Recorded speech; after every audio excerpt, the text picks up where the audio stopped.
അസ്സലാമു അലൈക്കും വറഹ്മത്തുള്ളാഹി വബറകാതുഹു. അൽഹംദുലില്ലാഹി റബ്ബിൽ ആലമീൻ. അസ്സലാത്തു വസ്സലാമു അലാ റസൂലില്ലാഹ്. റബ്ബി അദ്ഖിൽനി മുദ്ഖല സിദ്ഖിൻ വഖറജ്നി മുഖറജ സിദ്ഖിൻ വജ്അൽനി മിൻ ലദുൻക സുൽത്താനൻ നസീറ. സൃഷ്ടിക്കുകയും സംവിധാനിക്കുകയും മാർഗദർശനം നൽകി അനുഗ്രഹിക്കുകയും ചെയ്ത പ്രപഞ്ചനാഥൻ എന്നുള്ള സുരക്ഷയും സമാധാനവും നിങ്ങളിൽ ഓരോരുത്തരും സദാ വർഷിക്കുമാറാകട്ടെ. പ്രിയപ്പെട്ട സഹോദരി സഹോദരന്മാരെ, റമദാൻ മാസം കാരുണ്യത്തിൻ്റെ മാസമാകുന്നു. പൊറുക്കലിൻ്റെയും പാപമോചനത്തിൻ്റെയും മാസം. അള്ളാഹു നമ്മളെ വിളിക്കായി കാത്തിരിക്കുകയാണ്. സൂറ അൽ ഫുർഖാനിലെ 77-ാമത്തെ ആയത്ത് അവസാനിക്കുന്നത് ഇപ്രകാരം അള്ളാഹു പ്രവാചകനോട് പറയാൻ പറഞ്ഞിട്ടാണ്. കുൽ മാ യഅ്ബഉ ബികും റബ്ബി ലൗലാ ദുആക്കും. പ്രവാചകരെ പറയുക, അവരുടെ പ്രാർത്ഥന ഇല്ലായിരുന്നെങ്കിൽ നാം അവരെ പരിഗണിക്കുമായിരുന്നില്ല. കാരുണ്യവാനായ അള്ളാഹു നമ്മളോട് പറയുകയാണ്, നമ്മൾ എന്താണോ അള്ളാഹുവിനോട് ചോദിക്കുന്നത് അത് അള്ളാഹു നമ്മൾക്ക് നൽകും. ചോദിച്ചതൊക്കെ അള്ളാഹു നൽകിയിട്ടുണ്ട്.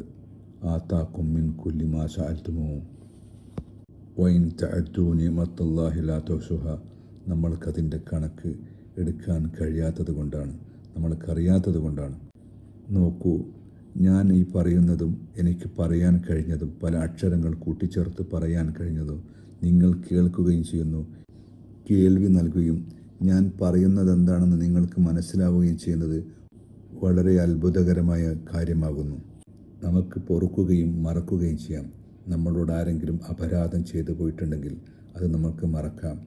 നമ്മൾക്കാരെങ്കിലും ഉപകാരമോ നന്മയോ ചെയ്തിട്ടുണ്ടെങ്കിൽ അത് മറക്കാതിരിക്കുക. പുറത്തു കൊടുത്തതിൻ്റെ മാറ്റിരക്കാനില്ലാത്ത ഒരു ഉദാഹരണം. ആയിഷ റളിയല്ലാഹുവിനെ കുറിച്ച് അപവാദ പ്രചരണത്തിൽ സജീവമായി പങ്കുവഹിച്ച ഒരാളായിരുന്നു ഹസ്സൻ ഇബ്നു സാബിത്ത്. പ്രിയപത്നി ആയിഷ റളിയല്ലാഹുവിനെ കുറിച്ച് കള്ളവാർത്തകൾ പറഞ്ഞു പ്രചരിപ്പിച്ച ആളായിരുന്നു. പ്രവാചകൻ സല്ലല്ലാഹു അലൈഹി വസല്ലം ഹസ്സാനെ അങ്ങേയറ്റം സ്നേഹിച്ചു. ഹസ്സാൻ ഇബ്നു സാബിത്തിനെ ആരുടെ പേരിലാണോ അപവാദം പറഞ്ഞു പരത്തിയത്, അതേ ആയിഷ റളിയല്ലാഹു ഒരിക്കൽ ഉർവത്ത് ബിൻ സുബൈറിനോട് തർക്കിക്കുകയുണ്ടായി. സഹോദരപുത്ര, അദ്ദേഹത്തെ വിട്ടേക്കൂ, അദ്ദേഹം റസൂലിന് വേണ്ടി പടപരുതുന്ന ആളായിരുന്നു. വിശ്വാസികൾ പരസ്പരം കാത്തു സൂക്ഷിക്കേണ്ട ആദരവും ബഹുമാനവുമാണ് ഇതിൽ നിന്ന് നമുക്ക് മനസ്സിലാക്കാൻ കഴിയുന്നത്. മനുഷ്യനായതുകൊണ്ട് തന്നെ ന്യൂനതകൾ ഉണ്ടായേക്കാം. അത് പണ്ഡിതനായാലും മാന്യനായാലും പാമരനായാൽ പോലും. മറ്റുള്ളവരുടെ കുറ്റവും കുറവും അന്വേഷിച്ചു പോകുമ്പോൾ നമ്മളെക്കുറിച്ചൊന്ന് ആലോചിച്ച് നോക്കുക. ഒരു കഥയുണ്ട്. ഒരു കൃഷിക്കാരനുണ്ടായിരുന്നു. അദ്ദേഹം വെണ്ണ വിൽക്കാറുണ്ടായിരുന്നു. ബട്ടർ അടുത്തുണ്ടായിരുന്ന ബേക്കറി ഉടമ സ്ഥിരം ആ കൃഷിക്കാരനിൽ നിന്നും ബട്ടർ വാങ്ങുകയും ചെയ്യും.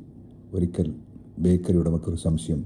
താൻ വാങ്ങിക്കൊണ്ടിരിക്കുന്ന ബട്ടർ തൂക്കത്തിൽ കുറവുണ്ടെന്ന് അന്വേഷിച്ച് നോക്കിയപ്പോൾ ഒരു 100-150 ഗ്രാം കുറവായിരുന്നു. അതിൻ്റെ അടിസ്ഥാനത്തിൽ അദ്ദേഹം പരാതിപ്പെടുകയും കൃഷിക്കാരനെ വിളിപ്പിക്കുകയും ചെയ്തു ന്യായാധിപൻ.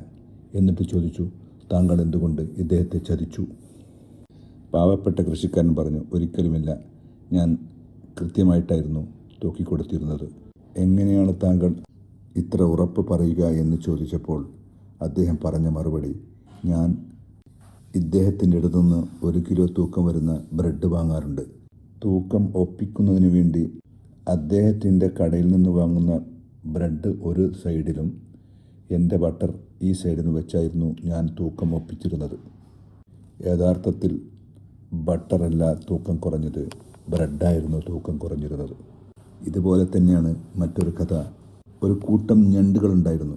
ആ ഒരു ഞണ്ട് പറഞ്ഞു മറ്റുള്ള ഞണ്ടുകളോട്, നിങ്ങളുടെ നടത്തം ശരിയല്ല എന്ന്, നിങ്ങൾ അല്പം വളഞ്ഞാണ് നടക്കുന്നതെന്ന്.